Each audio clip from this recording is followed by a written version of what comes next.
Assalamualaikum, apa kabar kalian? Semoga sehat selalu ya. Izinkan saya menyampaikan biografi dari sang sufi yang legendaris. Karya-karya sastra agung dari abad-abad silam, yaitu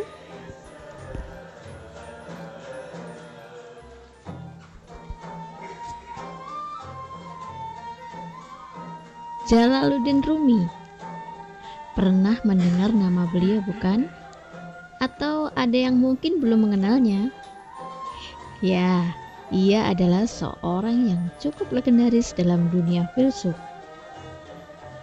Ia adalah sang sufi yang juga dikenal sebagai sosok yang memiliki pemikiran yang hebat. Bagi yang belum mengenalnya, mari kita lihat sekilas biografi mengenai Jalaluddin Rumi berikut ini. Tentu untuk mengupas seluruh kisah hidup, pemikiran, dan karya besar dari Rumi akan butuh berpuluh-puluh ribu kata. Karenanya, artikel ini mungkin masih belum cukup untuk membahas total Jalaluddin Rumi. Tapi setidaknya, mari kita mengenal lebih dekat sosok sang sufi legendaris yang banyak dikagumi orang ini.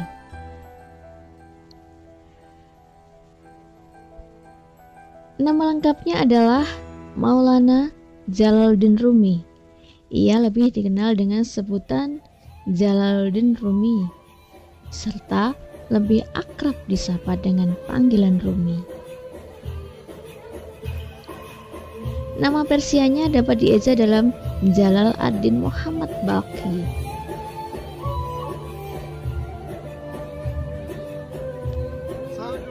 Jalaluddin Rumi adalah seorang pujangga atau penyair muslim dari Persia abad ke-13. Ia lebih dikenal sebagai seorang sufi mistik. Rumi telah diakui sebagai seorang ahli spiritual terbesar dan penyair intelek yang hebat sepanjang sejarah. Karyanya berupa syair telah dikenal sangat baik oleh seluruh dunia, khususnya di kalangan pujangga Persia, Afghanistan, Iran, Tajikistan, dan beberapa syair Rumi pun juga sangat populer di seluruh dunia dan telah diterjemahkan ke dalam berbagai bahasa. Jalaluddin Rumi lahir pada tanggal 30 September tahun 1207 Masehi di Balkh dan sekarang adalah wilayah Afghanistan. Tepatnya Rumi lahir di sebuah desa bernama Waqs, sebuah kota kecil di dekat sungai Waqs di Persia, yang merupakan bagian dari provinsi Balkh. Orang tuanya adalah warga Persia dan penutur asli bahasa Persia. Ibunya adalah Muminah Khatun, sedangkan ayahnya bernama Bahaduddin Walad yang merupakan seorang ahli ilmu agama, ahli hukum, dan juga ahli ilmu kebatinan. Ketika Rumi lahir, ayahnya seorang guru atau pengajar. Latar belakang keluarganya memang sangat dekat dengan ilmu agama. Karenanya, Rumi juga mengisi hari-harinya semenjak kecil dengan berbagai ilmu agama dan ilmu kebatinan. Rumi meninggalkan daerah kelahirannya di Balkh ketika Mongol melakukan invasi di wilayah Asia Tengah antara tahun 1215 dan tahun 1220. Ia meninggalkan Balkh bersama dengan keluarganya dan beberapa kelompok pelajar yang merupakan murid ayahnya. Mereka berimigrasi dan berpindah-pindah menuju ke tanah-tanah muslim, termasuk ke Baghdad, Damaskus, Erzincan, Malatya, Sivas, Kayseri, dan Nidek.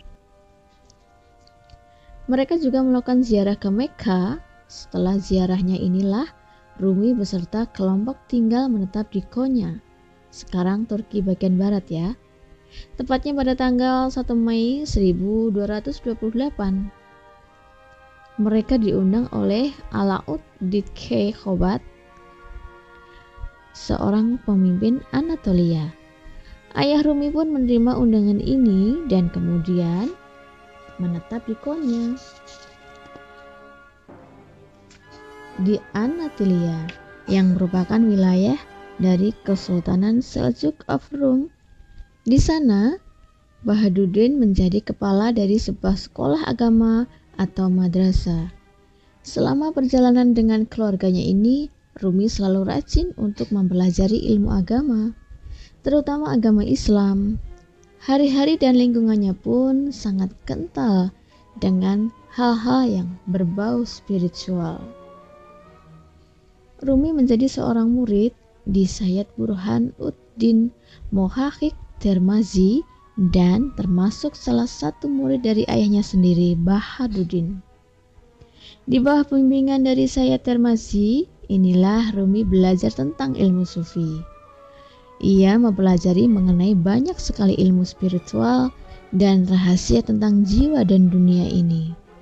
Setelah Bahaduddin meninggal di tahun 1231 Masehi, Rumi pun melanjutkan posisi ayahnya sebagai seorang guru agama terkemuka di sana. Rumi juga menjadi seorang imam dan penceramah di Konya untuk meneruskan tugas sang ayah. Ketika itu usia Rumi masih 24 tahun. Meski masih muda, ia berhasil membuktikan bahwa dirinya adalah seorang yang memiliki ilmu pengetahuan yang mendalam, terutama mengenai ilmu agama. Ayahnya memang menjadi salah seorang yang berpengaruh terhadap cara berpikir dan kecerdasannya. Selain ayahnya yang selalu mengajarkan budaya Persia dan ajaran Islam, Rumi juga banyak mempelajari tentang pemikiran sufi. Selama bertahun-tahun, ia juga banyak mempelajari tentang syair-syair karya Attar dan Sanai. Ia juga sungguh kagum terhadap tokoh idolanya ini. Bahkan, ia sempat mengungkapkan kekagumannya ini ke dalam syairnya. Di tahun 1244 Masehi, Rumi sudah menjadi seorang guru dan seorang ahli agama. Pada tahun tersebutlah ia berjumpa dengan seorang musafir atau pengembara yang bernama Syamsuddin of Tabriz. Pertemuannya dengan Syamsuddin atau yang akrab disapa Syams, inilah yang kemudian menjadi sebuah momentum atau titik perubahan dari hidup Rumi. Mereka pun menjadi sahabat yang sangat dekat satu sama lain.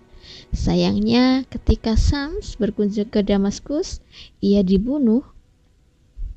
Desas-desus mengatakan bahwa Syams dibunuh oleh salah seorang murid Rumi yang tidak senang melihat kedekatan Syam dengan gurunya tersebut. Tentu saja Rumi sangat bersedih dan terpukul atas kematian Syams, sahabatnya ini. Lalu ia pun mengungkapkan rasa kasih sayangnya terhadap Syams dan penyesalan atas kematiannya dalam bentuk musik, tarian, dan syair. Selama hampir 10 tahun setelah pertemuannya dengan Syamsuddin, Rumi pun terus mengabdikan dirinya untuk menulis ghazal atau sastra puisi yang merujuk pada sebuah tangisan kematian. Ghazal yang ia tulisnya ini diberi nama Diwan-e-Kabir or Diwan-e-Syams-e-Tabrizi. Ketika menulis ghazal ini, ia bertemu dengan seorang tukang emas bernama Salauddin-e-Zarqub. Salauddin-e-Zarqub adalah yang kemudian selalu menemani Rumi dalam berkarya. Sayangnya, Salaud juga wafat. Setelah kepergiannya Salaud, Rumi pun berkawan dengan seorang murid favoritnya bernama Husam-e-Chalabi. Husamlah yang kemudian menemani Rumi dalam menghabiskan tahun-tahun berikutnya ketika hidupnya di Anatolia. Di Anatolia inilah ia menyelesaikan 6 volume dari karya besarnya yang dikenal sebagai Masnawi atau dalam bahasa Inggris disebut The Masnavi. Ada banyak karya yang dihasilkan oleh Jalaluddin Rumi. Karya-karya yang dihasilkannya pun bukan karya yang dianggap sebelah mata. Beberapa koleksi karya besar yang merupakan buah pikirannya.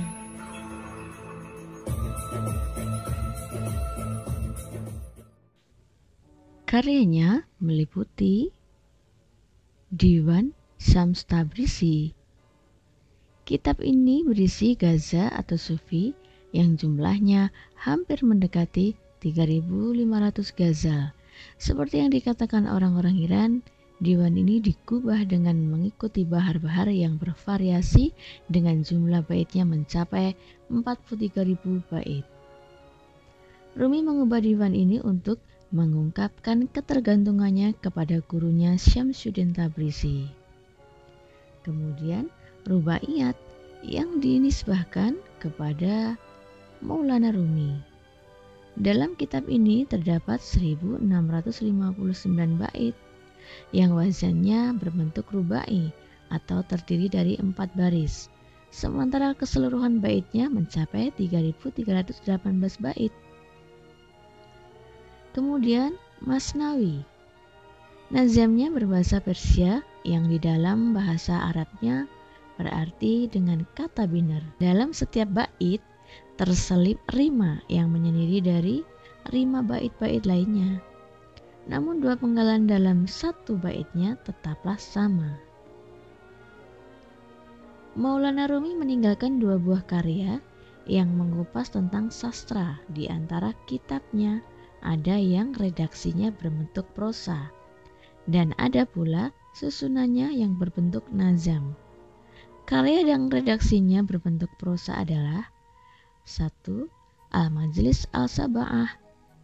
Kitab ini berisi kumpulan nasihat dan khutbah yang disampaikan oleh Rumi di atas mimbar-mimbar. Adapun isinya merupakan pengembaraan hidup Rumi yang mempertemukan dirinya dengan sang guru Syamsuddin Al-Tabrisi.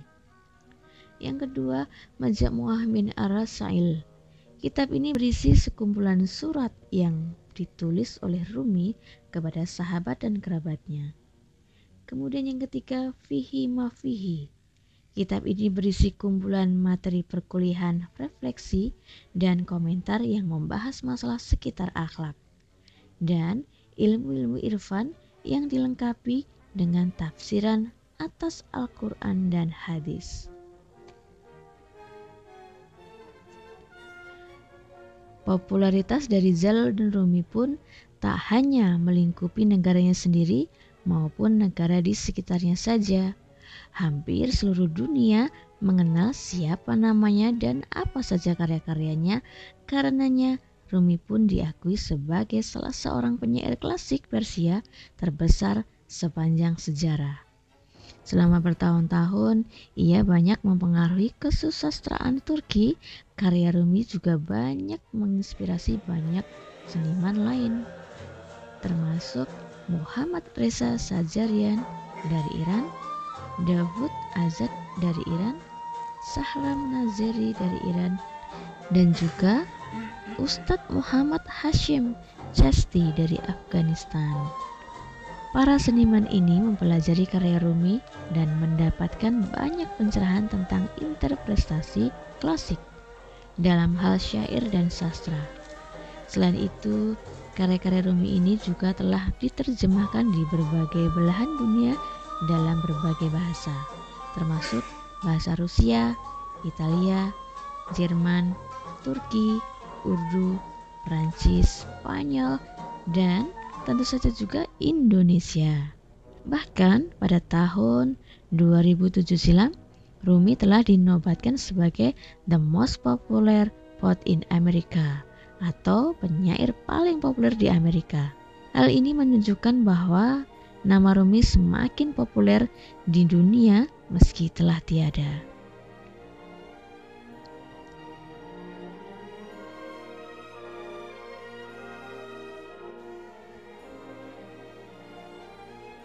Di malam terakhir sebelum beliau meninggal, Rumi terkena demam parah. Namun tak sedikit pun tak terlihat di wajahnya tanda-tanda sakratul maut. Bahkan beliau masih sempat menyenandungkan lagu-lagu ghazal dan menampakkan kebahagiaan di wajahnya. Dia juga melarang sahabatnya bersedih atas kepergiannya. Di malam sebelumnya, aku bermimpi melihat seorang syekh di pelataran rindu. Dia menudingkan tangannya padaku, dan ia berkata, "Bersiap-siaplah bertemu denganku." Konon syair di atas adalah bait terakhir yang digubah oleh Rumi. Akhirnya, pada Ahad 5 Jumadil Tsani 672 Hijriah atau 1273 Masehi, tepatnya tanggal 17 Desember hari Minggu tahun 1273, ketika siang telah mengumandangkan azan perpisahan dan di senja harinya dua matahari terbenam sekaligus di ufuk barat. Salah satunya adalah Sang Surya Maulana Jalaluddin Rumi. Artinya Jalaluddin Rumi meninggal tepatnya di Konya, ketika Konya berada di bawah pemerintahan kerajaan Seljuk, dan jasadnya dimakamkan di samping makam ayahnya di Konya, Turki. Sebagai bentuk penghargaan terhadap Rumi ini, dibangunlah sebuah makam museum bernama Mevlana. Di dalam museum ini terdapat sebuah masjid, aula untuk menari, dan ruangan lainnya. Tempat ini pun sering dikunjungi oleh para penggemarnya dari berbagai belahan dunia. Makam Jalaluddin Rumi ini pun menjadi salah satu tujuan ziarah yang cukup populer di dunia. Karena sebagian riwayat menyatakan bahwa nasab Bahawalat ayahnya Rumi dari jalur ayahnya bersambung kepada Khalifah Abu Bakar As-Siddiq, sementara dari ibunya memiliki ikatan darah dengan raja-raja Khawarizmi. Nah, demikian biografi dari Jalaluddin Rumi. Semoga video ini bermanfaat dan mengobati penasaran kalian ya. Dan semoga menjadikan inspirasi kebaikan untuk kita semua. Terima kasih. Assalamualaikum.